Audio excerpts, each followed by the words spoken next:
Canada में बढ़ती बेरोजगारी और महंगाई के चलते घरों का संकट बढ़ा है। इसने देश में तेजी से बढ़ते अप्रवासियों को लेकर भी बहस को तेज कर दिया है। बड़ी संख्या में कनाडाई लोगों को लगता है कि अप्रवासियों की वजह से कई तरह की दिक्कतें खड़ी हो रही हैं। एनवायरनॉनिक्स इंस्टीट्यूट ने अपनी रिसर्च में पाया है कि कनाडा में अप्रवासन के लिए जनता का समर्थन तेजी से कम हो रहा है। रिपोर्ट के मुताबिक इंस्टीट्यूट ने अप्रवासन पर देश के सबसे लंबे समय तक चलने वाले सर्वेक्षण में पाया है 10 में से 6 यानी 58% कनाडाई लोग मानते हैं कि उनकी सरकार बहुत ज्यादा अप्रवासियों को एंट्री दे रही है। रिसर्च कहती है कि इस रुझान में 2023 के बाद से 14 अंकों की वृद्धि हुई है। कनाडा के भविष्य को आकार देने वाले मुद्दों पर जनता की राय का सर्वेक्षण करने के लिए 2006 में माइकल एडम्स ने इंस्टीट्यूट फॉर सर्वे रिसर्च की स्थापना की थी। संस्थान ने अपनी वेबसाइट पर कहा है कि रिसर्च से कनाडाई खुद को और अपने बदलते समाज को बेहतर ढंग से समझ सकते हैं। रिसर्च कहती है पिछले वर्ष में कनाडाई लोगों को बढ़ता अनुपात इस बात से सहमत है कि शरणार्थी होने का दावा करने वाले कई लोग वास्तविक शरणार्थी नहीं हैं और बहुत से अप्रवासी कनाडाई मूल्यों को नहीं अपना रहे हैं। रिसर्च बीते कुछ वर्षों की स्थिरता की वजह से समाज में बढ़ती चिंताओं में उल्लेखनीय वृद्धि को दर्शाती है। अध्ययन में कहा गया है कि कनाडाई लोगों को लगता है कि 1998 के बाद बहुत अधिक अप्रवासन हुआ है। करीब 25 साल में पहली बार कनाडाई लोगों के स्पष्ट बहुमत का कहना है कि बहुत अधिक अप्रवासन है और यह दृष्टिकोण लगातार दूसरे वर्ष मजबूत हुआ है। यह प्रवृत्ति पूरी आबादी में है, लेकिन प्रियरी प्रांतों में से ज्यादा है। कंजर्वेटिव पार्टी के अधिकांश समर्थक बहुत अधिक अप्रवासन पर चिंता जताते हैं।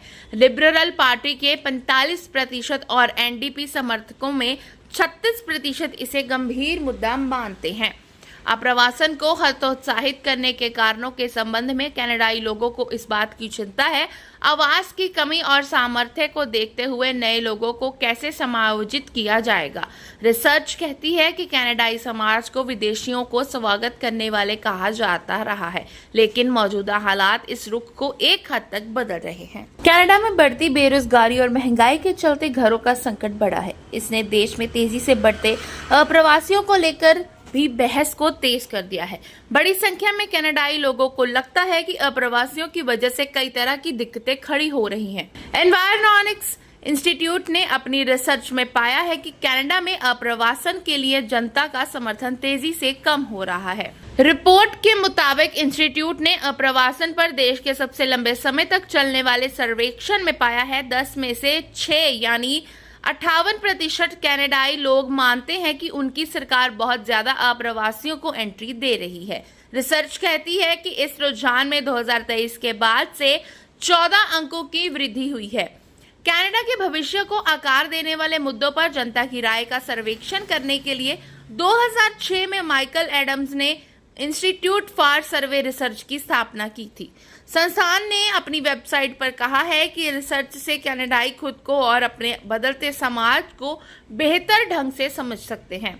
रिसर्च कहती है पिछले वर्ष में कनाडाई लोगों को बढ़ता अनुपात इस बात से सहमत है कि शरणार्थी होने का दावा करने वाले कई लोग वास्तविक शरणार्थी नहीं हैं और बहुत से अप्रवासी कनाडाई मूल्यों को नहीं अपना रहे हैं। रिसर्च बीते कुछ वर्षों की स्थिरता की वजह से समाज में बढ़ती चिंताओं में उल्लेखनीय वृद्धि को दर्शाती है। अध्ययन में कहा गया है कि कनाडाई लोगों को लगता है कि 1998 के बाद बहुत अधिक अप्रवासन हुआ है। करीब 25 साल में पहली बार कनाडाई लोगों के स्पष्ट बहुमत का कहना है कि बहुत अधिक अप्रवासन है और यह दृष्टिकोण लगातार दूसरे वर्ष मजबूत हुआ है। यह प्रवृत्ति पूरी आबादी में है, लेकिन प्रियरी प्रांतों में से ज्यादा है। कंजर्वेटिव पार्टी के अधिकांश समर्थक बहुत अधिक अप्रवासन पर चिंता जताते हैं।